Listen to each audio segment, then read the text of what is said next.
And Draft2Digital does have this feature where you can upload a Word document and create an ebook, and it's fairly decent conversion.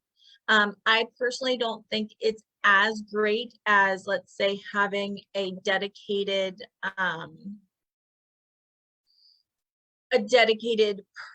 designer create your ebook. I think those tend to be there's more tweaking that can be done. It's more intense where they can actually go in and change things for you. Whereas when you're doing an auto conversion, it kind of, in some ways, is what it is. Let me see if I can find, for example, a book that I have in Word that we can convert through Draft2Digital. Again, it's free. You can't really beat free. So let's put that right out there. But that doesn't mean we necessarily want to, that we want to do that. It depends. If your book has a lot of graphs, if your book has a lot of images, that kind of thing, that auto conversion can be a little bit rough. I found a book, so let me just share my screen here. So we're on Draft2Digital, and we are going to kind of go through this. I have front cover art because I do for this book. We're not going to make it live because he's not ready for it to be. It's on Kindle Unlimited, but we can do it for the setup purposes. So you want your cover art, which again, it's ebook. So you just want your front cover, which, look at that, I have. You upload it in there. You can say you don't have the cover art yet as well, and that'll kind of just put like a blank image there for now. The book title, I'm going to add it in there, Red Carpet Manuscript. It's in English. There's no series, no volume number. The publisher is RMC Lit.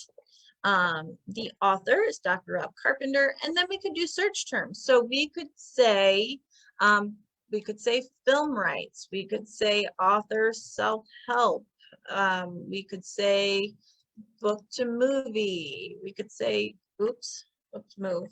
Important that you do type correctly. Film adaptation. I get nervous fingers and then I can't spell. So obviously we probably want at least 10 search terms when we're uploading this in, but for the purpose of what we're doing and timing, we're going to move along.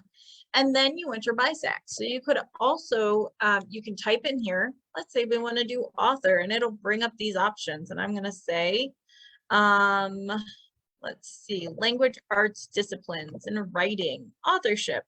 Maybe that's something I want to do. Maybe I want to type in film, or you can leave it blank and you can just look through. So I could say, I'm going to go and I'm just going to browse through all these categories and I'm going to find one that I think is a great fit. Language arts disciplines, all right, alphabet and writing systems, communication studies, so on and so forth. And you can pick, typically you pick up to 3 BISACs for your book.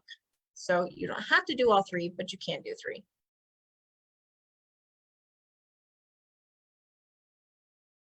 All right. Okay, Teresa's asking if we cannot edit any page once the book is uploaded to Draft2Digital. So if you're formatting in Draft2Digital, you have some options. But if you have a completed ebook that you are uploading to Draft2Digital, you cannot. So we'll go over some of that in just a minute here. All right, so upload final manuscript. As you can see here, upload your release ready manuscript. We support Word doc and docx format, RTF, and formatted EPUB. Please do not upload blank or placeholder files. They essentially are saying don't upload something you're not ready to go live, just in case. So we are going to browse, and I just made sure that I had this right there, master manuscript, and we're going to say that's it. All right, and then you put in your book description. This one's already up on Amazon, so I'm just going to go pull it from there because I'm a big fan of not working harder than I have to. So if it's already up, I'm going to go use that description that's already there. Look at that, Red Carpet Manuscript. Highly recommend, by the way, and it's on Kindle Unlimited. This ties into the books to big screen course that Dr. Rob and I have where it teaches authors how to take their manuscript and pitch it for film. So copy and paste over because, again, easy. And then you can format this. We know that you have to feast your eyes visually on a description before buying a book. So it's really important that you take the time to make this visually appealing, whether it be with white space, bullet points, bolding things out so something jumps off of the page. It's really important that you take the time to make these things stand out. Italicizing your title, things like that, really, really important there. And then, is this a collection, an omnibus, or a book bundle? The answer is no, so I don't have to worry about it. Also, split payments for this book. This is a really awesome feature that is not available through KDP, and I really like it. You can add a paid collaborator so that when a book sale comes in, you can actually split it right away. So you can add a collaborator and add someone in. Look at that. You can add their email address. You can label them. I could say, I could not, but I could put myself. I could put, Keri@newshelves.com, collaborator label, Keri, ebook percentage of royalties to pay, and you can kind of do that out. This is something that is fantastic if you are doing a joint venture, if you're doing a collection, if you are working together with another book. I've also seen this used when people are going to donate proceeds directly to a nonprofit, something like that. So that is a nifty thing that is available on Draft2Digital where you can profit share directly when sales come in. And then you can add non-author contributors. Let's say there was an editor, an illustrator, someone else that you really felt like deserved to be on that contributors list. And you can do that directly through this area. Then you can either give me a free Draft2Digital ISBN or I want to use my own ebook ISBN. This is really important, and I always say this. Free is never free. It comes with strings attached. If you take that free ISBN, it means that Draft2Digital owns it, and they own essentially your distribution rights. So that means that you don't have full control of your title. And if you decide that you would like to move away from Draft2Digital, you lose your ISBN and you have to republish another edition under a different ISBN, which can cause you to lose reviews.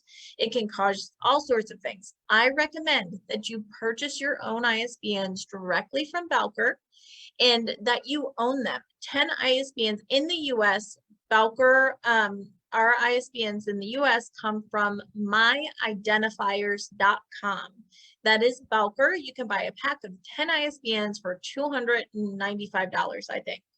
You typically will need one ISBN for format. So you will need one ebook, one print. If you've got hardcover, then you'll want that, and so on and so forth. And I highly, highly recommend that you do that and you own your ISBNs. Now, Dr. Rob listens to me and I just love him for it. And so I happen to know that we have his own ISBNs and I can find those somewhere, and then we can use his own ISBN and not take a free one. Now, there are people who say, hey, I literally cannot afford it. I cannot afford to purchase my own ISBNs. It's not an option. And if that's the case and you decide to go with your own or go with a free ISBN, totally your choice, up to you, as long as you go into that decision with the knowledge of what it may mean for you in your distribution. I don't think there's wrong choices so much as educated choices. And I think that it's important that people like myself educate authors so that they have the option when they're making these choices. So I want to use my own ISBN. Important to note, your print and your ebook ISBN must be different. It is like your social security number for the book. The ebook's got one number and the print book has a different number. Then we're going to save and continue. And it's going to take a minute to process, especially because I talk so much and it takes a while. All right, so this is probably, I'm guessing, Wendy, what you weren't able to see on the shared screen before. And this is where it's actually going to talk about the end matter. So let's say you uploaded a book that did not have a title page. Now, this here tells you the chapter layout, and it converts based on what was in your manuscript. So in this manuscript, you can see there was a title page. There were the contents or the table of contents. There was chapter individually sourced out with chapter titles, and it will read this off of it.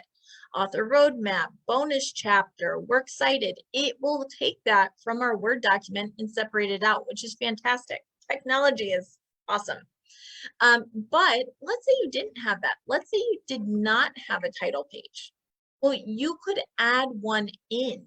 So this is saying, of course, you already have one. You don't need this.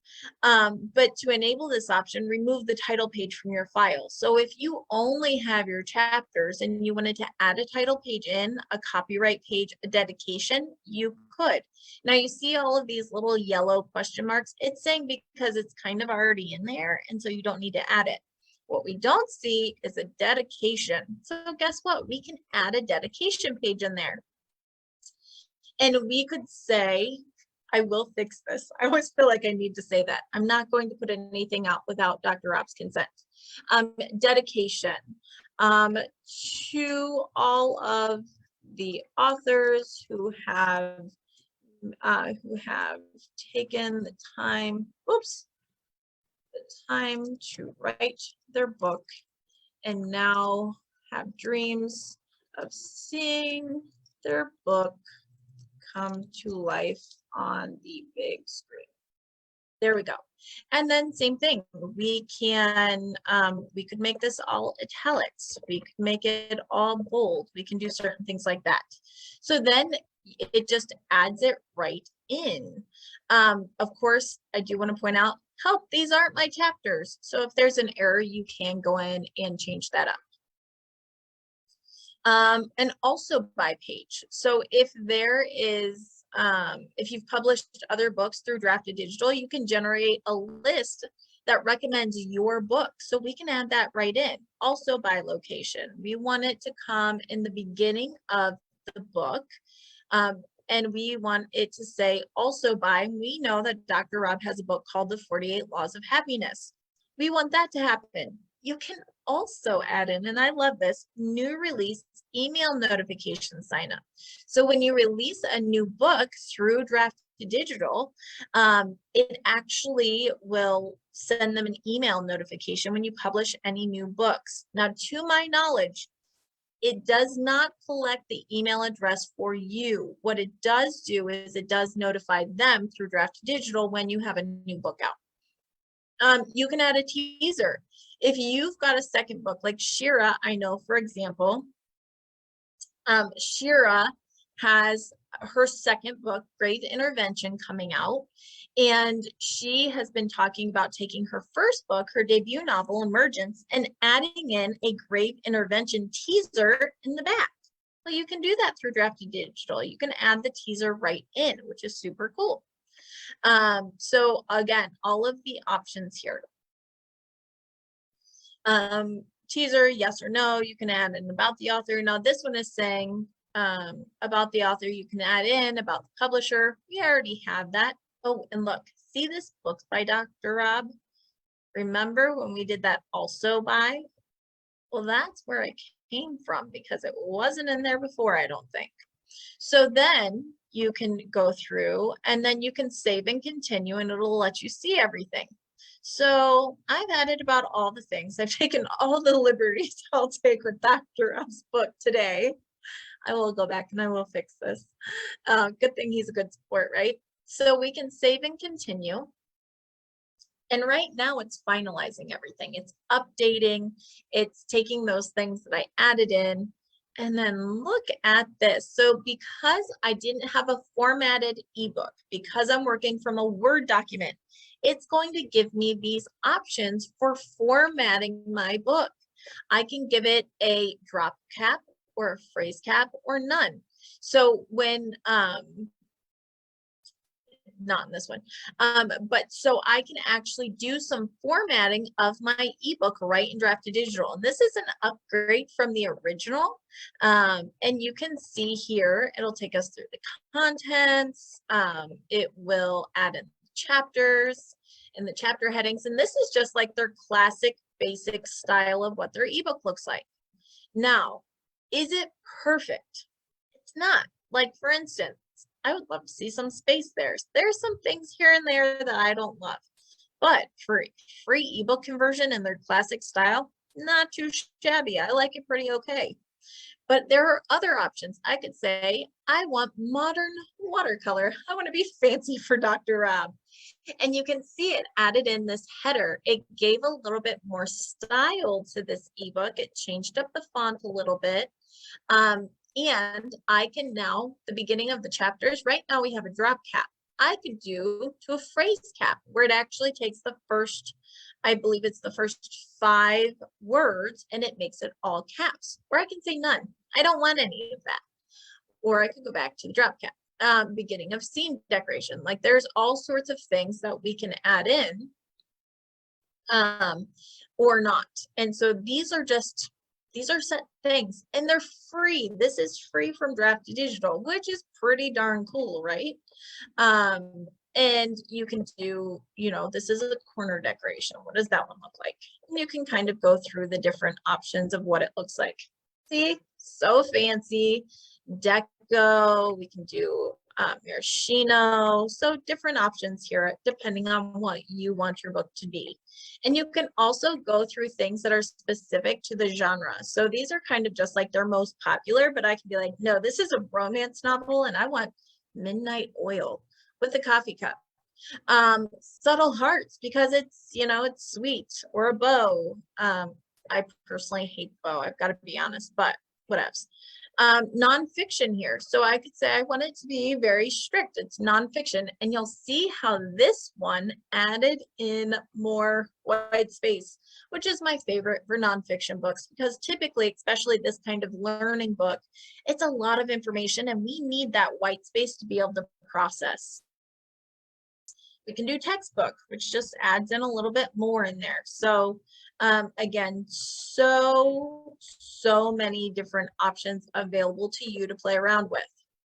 And then once you've got it and you're like, yeah, I like it, you can download the EPUB. You can download it. You can say, yeah, I want to keep that EPUB. I like it. I want to download it. And then it will let you download your EPUB and then you can use it elsewhere if you like.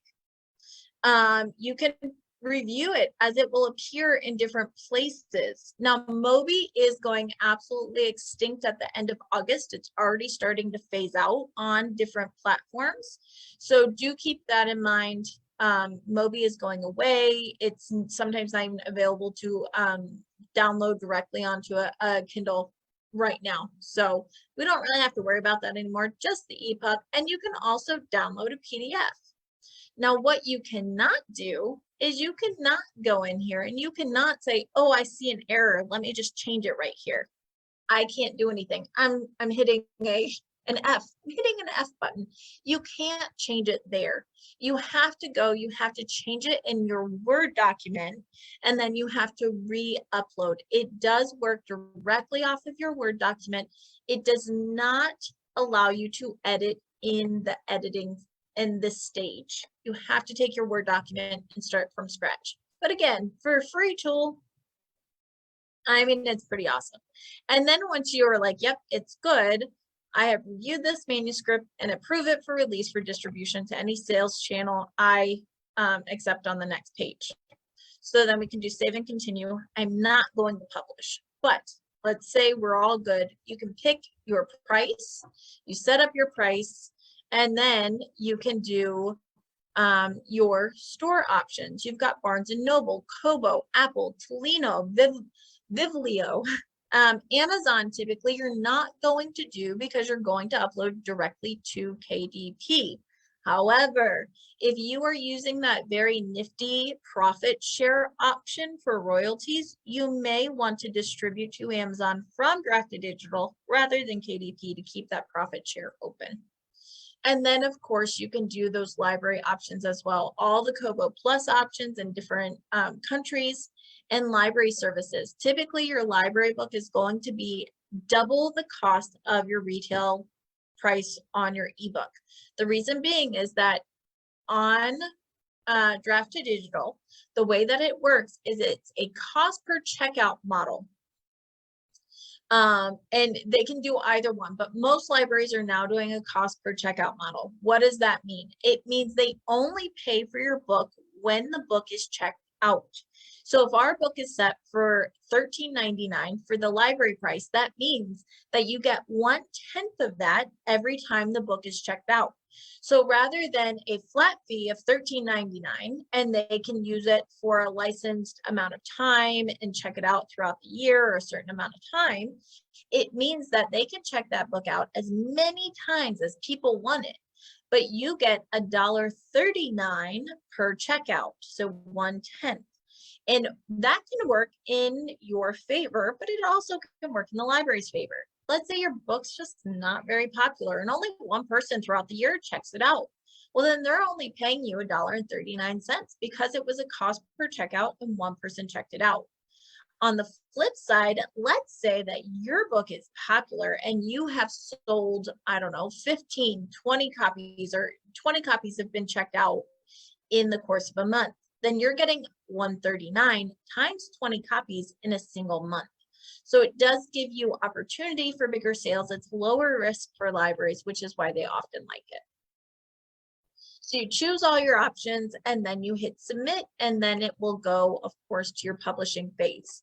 Again, we're not going to do that because this book is on Kindle Unlimited, which means it's exclusive for Amazon and Kindle and KDP. So we're not going to do that to Dr. Rob, but I hope this kind of gives you an idea of the options you have with Draft2Digital as far as adding different content into your ebook, whether you upload a finished ebook or not, and the options as far as converting your Word document into an ebook.